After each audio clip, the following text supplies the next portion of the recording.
episode 106. Beberapa minggu kemudian, Putri dan Nathan mendapatkan kiriman berupa alat USG. Alat itu khusus dipesan Naomi untuk menantunya. Alat itu diletakkan di kamar lain yang ada di dalam apartemen. "Lihat sayang, dengan alat ini aku bisa melihat anak kita," ujar Nathan senang. Putri tersenyum. Dia juga ingin melihat bentuk anaknya, tapi terkendala fobia sehingga membuatnya tidak berani untuk memeriksakan ke dokter kandungan. Naomi sedang duduk di beranda belakang bersama dengan Oma Stacy. Ketika itu, ponselnya berdering, dan itu dari Nathan. "Iya, Nat, ada apa?" "Mami, alat USG sudah sampai di apartemen," sahut Nathan. "Oh, syukurlah kalau begitu. Mami akan menyuruh teman Mami untuk ke sana, biar dia yang memeriksa kandungan Putri." Naomi menutup panggilan itu, lalu menghubungi sahabatnya yang merupakan dokter kandungan. "Lita, alat USG yang aku pesan darimu sudah sampai. Jadi kapan kamu bisa memeriksa kandungan menantuku?" tanyanya. Niko ketika melintas mendengarkan itu. Karena penasaran dengan alat yang disebutkan maminya, dia mencoba untuk menguping dengan bersembunyi di balik gorden. "Baiklah, kita bertemu sore hari ini di apartemen. Aku akan menunggumu di lobi apartemen Nathan," ujar Naomi dan menutup panggilan, lalu menghubungi kembali Nathan. "Nathan, dokter itu akan datang sore," ujarnya dan lalu menutup panggilan kembali. "Dokter, apa maksudnya?" gumam Niko. "Ada apa, Naomi?" tanya Oma Stacy sembari menyesap teh hijau. "Putri fobia dengan rumah sakit, jadi sampai sekarang dia belum memeriksakan kandungannya. Jadi aku membeli alat USG dan meletakkan di apartemen mereka. Sore nanti temanku akan memeriksa kandungan Putri." "Kandungan?" Niko mengerutkan dahinya. "Mami mau ikut?"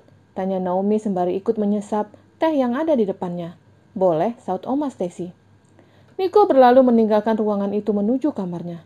"Mereka telah membohongiku. Putri tidak keguguran. Lalu siapa yang makan salad buah itu?" gerutunya bingung, sembari mengingat sikap Naomi yang panik ketika mendengarkan tentang obat yang dimasukkan ke dalam salad buah. Mami terlihat panik. Itu artinya memang benar salad buah itu dimakan seseorang. Tapi kenapa Putri tidak keguguran? Ah, sial. Aku telah dipedai Mami. Baiklah, aku akan memikirkan cara lain. Sore hari, Naomi dan Oma Stacy berangkat ke apartemen Nathan. Ketika sampai di apartemen, mereka masih harus menunggu Dokter Lita di lobi. Mereka bisa mengetahui jika Niko telah mengikuti mereka. Berdiri menghadap dinding, sembari memakai topi dan kacamata. Tidak ada yang mengenalinya, karena posisi dia dan Naomi cukup jauh. Ketika terlihat seorang wanita parubaya datang mendekati maminya, dia mulai mengikuti maminya menuju lift, tapi dia memilih menggunakan lift yang berbeda. Naomi dan sahabatnya masuk ke dalam lift, menekan tombol lantai apartemen Nathan. Setelah pintu lift terbuka, mereka sama-sama keluar dari lift, dan pintu lift yang membawa Niko juga terbuka. Kedatangan Naomi disambut Nathan dan Putri. Melihat itu membuat Niko iri. Dia hanya bisa menunggu di luar. "Masuk, Mam," ujar Nathan memeluk maminya, lalu memeluk Oma Stacy. Berubah sikapnya, jauh lebih hangat dibandingkan ketika tinggal di kediaman Alexander. "Kenalkan, ini teman Mami namanya Dr. Lita. Nanti beliau yang akan membantu persalinan kamu," ujar Naomi. Dr. Lita menyalami pasangan itu. "Bisa kita lanjutkan pemeriksaannya? Karena saya tidak punya waktu banyak," ujar Dr. Lita. "Silakan, Dok," sahut Nathan. Mereka sama-sama masuk ke dalam kamar tempat alat USG diletakkan. Putri berbaring di tempat tidur. Dokter mulai mengolesi gel ke atas perut Putri. Niko sedari tadi yang berada di luar penasaran dengan hasil pemeriksaan itu. Ketika dia melihat pelayan keluar dari apartemen dengan membawa kantung sampah dan meletakkan di depan pintu, lalu masuk kembali untuk mengambil kantong sampah yang lain. Pada saat itu pintu apartemen terbuka, dan ini kesempatan untuk Niko masuk ke dalam. Dia berhasil masuk dan mengendap-endap agar tidak ada yang tahu tentang keberadaannya. Mencari sosok pemilik rumah dan maminya di semua ruangan. Terdengar ada suara seseorang dari satu kamar. Niko menempelkan telinganya ke pintu.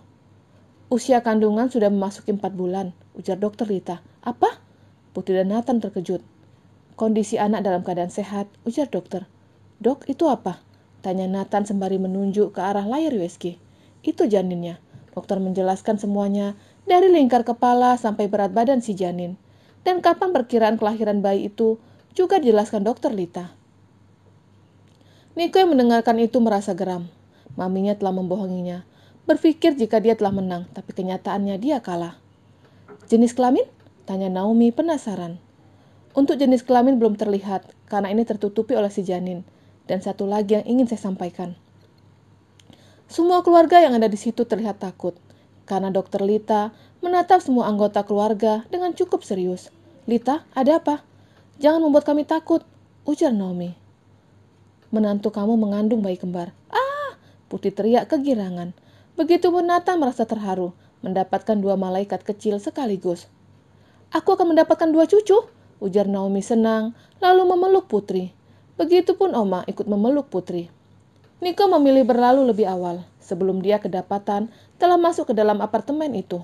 Setelah melakukan pemeriksaan, mereka kembali ke ruang tamu. Pelayan menyuguhkan minuman hangat untuk Dokter Lita dan keluarga itu. "Aku ke kamar mandi dulu," ujar Putri. Ketika tidak ada Putri, Dokter Lita menatap kembali semua anggota keluarga. Karena Putri mengandung bayi kembar, kemungkinan akan melakukan operasi. "Oh tidak," Nathan langsung memegang kepalanya. "Bagaimana melakukan operasi kalau Putri saja fobia dengan rumah sakit?" ujar Naomi. "Itu juga aku pikirkan. Untuk normal, bisa, tapi kemungkinan sangat kecil. Kalau bayi yang dikandung Putri satu, dia bisa melahirkan di sini. Tapi jika 2 atau kembar, aku tidak mau mengambil resiko," jelas Dokter Lita. "Lalu apa yang harus kami lakukan?" tanya Nathan yang mulai terlihat cemas. Untuk sekarang, jangan beritahu tentang operasi ini. Pastikan saja Putri akan melahirkan di rumah." "Apa ada cara lain agar Putri melupakan fobianya?" tanya Naomi lagi. "Bisa memeriksakan ke psikiater atau psikolog. Dokter tahu cara mengatasi itu." "Baiklah, aku pamit. Sebulan lagi aku akan ke sini untuk memeriksa kandungan Putri," ujar Dokter Lita. Keluarga terlihat senang ketika mendengar mereka akan mendapatkan 2 bayi. Tapi sekarang mereka bingung membawa Putri untuk melakukan terapi. "Ada apa? Kenapa semua diam?" tanya Putri yang memperhatikan sikap Mami dan suaminya yang terlihat sangat cemas. "Sayang, duduk sini." Nathan merentangkan tangannya, dan Putri duduk di samping suaminya. "Putri, kita akan mengadakan 4 bulan kandungan kamu," ujar Oma mengalihkan tatapan Putri yang curiga. "Oh iya, kenapa kita tidak memikirkan itu?" "Baiklah, minggu depan kita akan adakan syukuran di sini. Bagaimana Putri?" tanya Naomi senang.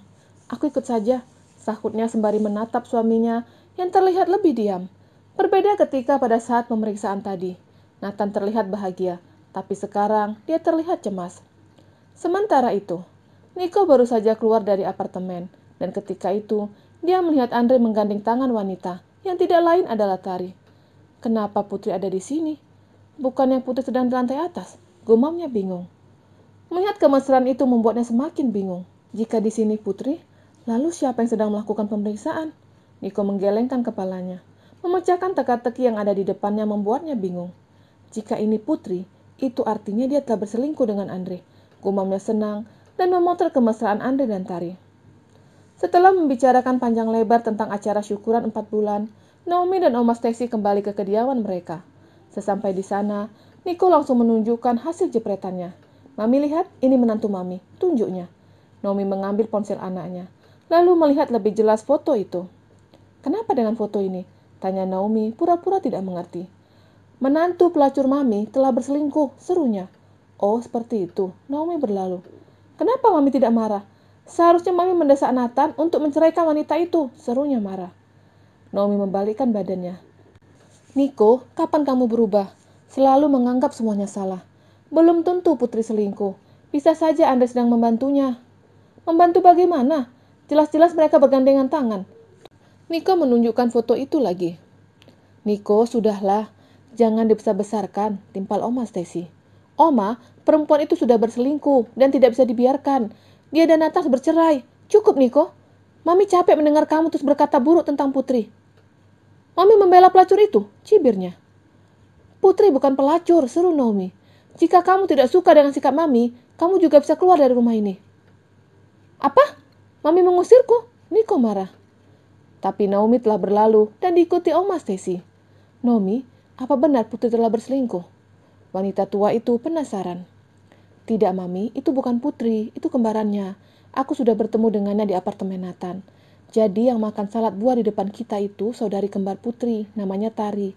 Dan sekarang dia telah menikah dengan Andre," jelas Naomi. "Oh, seperti itu. Lalu di mana Nico mengambil foto itu?" Pertanyaan Oma membuat Naomi membelalakkan matanya. "Mami lihat, foto itu tidak asing, ruangannya dan yang lainnya." Apa jangan-jangan Niko ke apartemen? Naomi menatap maminya. Sepertinya iya. Aduh gawat. Pasti dia sudah tahu kalau Putri tidak keguguran. Pasti dia sedang merencanakan sesuatu.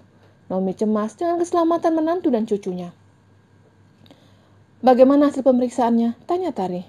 Baik, kami akan memiliki bayi kembar, saut Putri senang. Oh ya? Tari langsung memeluk saudarinya dengan erat. Selamat Putri, ujar Niko dan melirik sahabatnya yang terlihat diam. Tidak ada raut wajah kebahagiaan seperti yang ditunjukkan Putri. Ada apa?